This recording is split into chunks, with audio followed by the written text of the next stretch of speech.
how does it work? Do you, instead of going to an office, do you log in onto your metaverse environment every morning at 9 o'clock and then switch off at 12 to go out for lunch and then come back at 2? Or do you just use that for meeting environment? How does it work practically? The reason why it's a good question is that I initially thought, yeah, I mean, I'm going to be in my office. People can stop by. It didn't work that way at all. Okay. Appointment. If there's not an appointment, I'm not going to meet people. So it's really more like making a meeting appointment. Now, maybe down the road, there's enough density of people in the metaverse that you can all be there and move to each other's office and so on. That's not the case right now. So I need to say, okay, Yami, we're going to meet at 2 p.m. on Tuesday, and here's a link to my metaverse office. And then you need to put a headset on, or you can also access from your computer, and then you can join me. Yeah. Not as easy as stopping by yet. Yeah.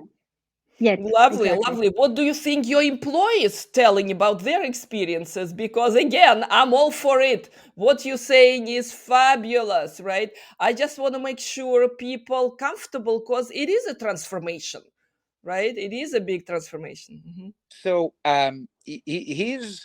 so first, I would say that the same way I said most companies shouldn't go virtual, it shouldn't go remote, I would argue, now I'm going to sound like I'm bragging, nearly no companies should do this. Don't try that at home.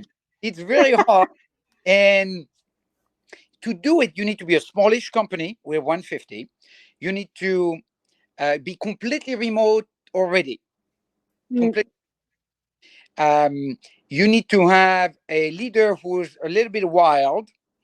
That's and you need to have no investors. The investors will not follow you on that. And on top of that, you need to have very understanding team, because frankly, the burden is as much on them as it is on me.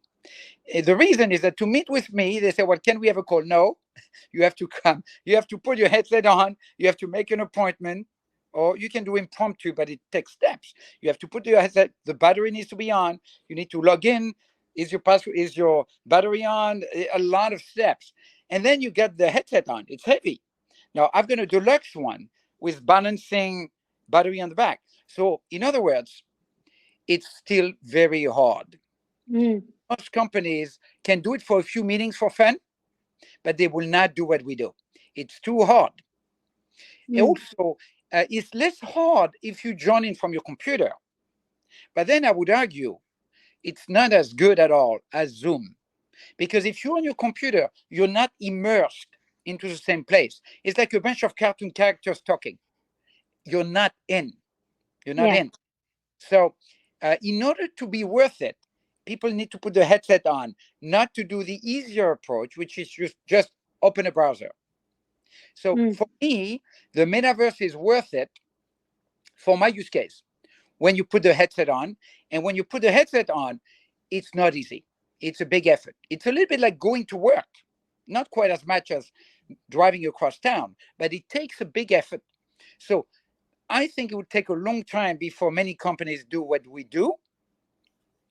But I think they will, no doubt, because the technology you can see every month, every quarter, with 10 billion spent by Facebook, probably 10 plus billion spent by other people every year. The technology, you can see the trajectory. Totally.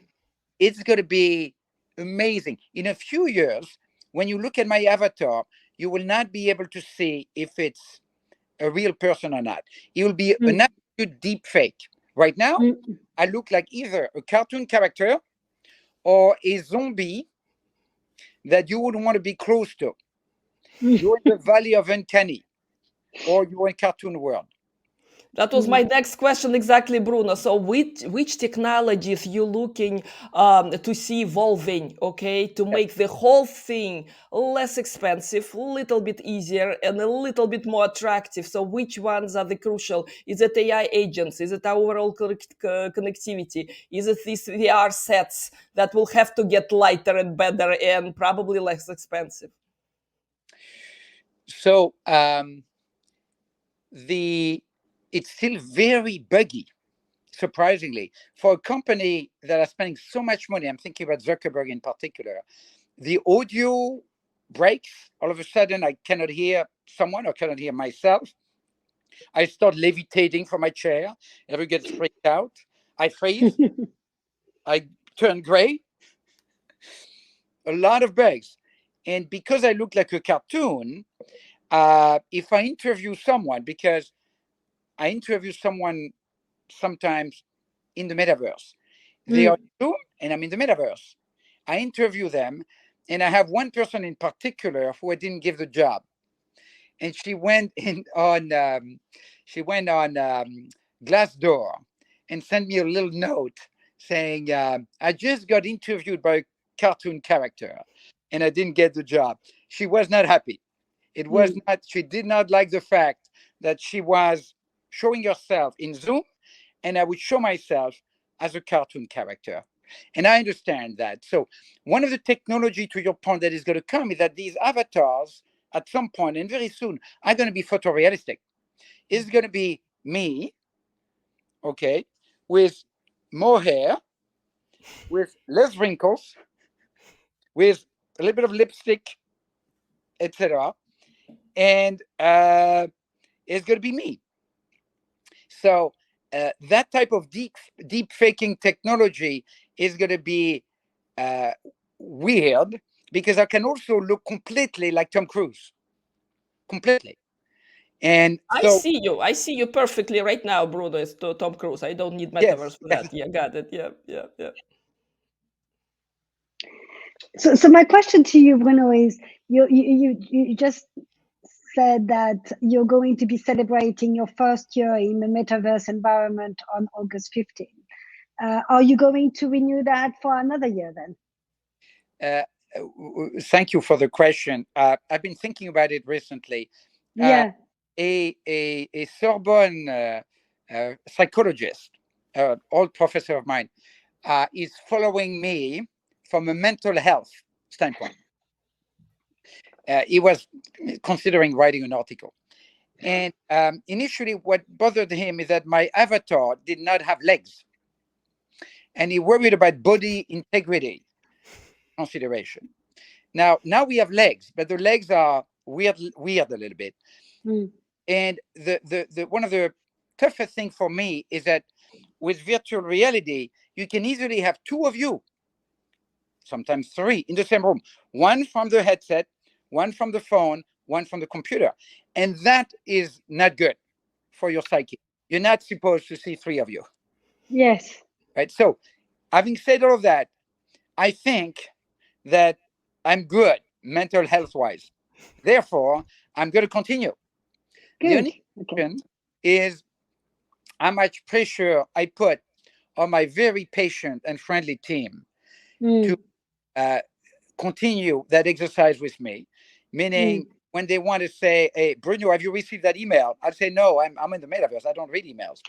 You have to send me something on social media or meet with me in my virtual office."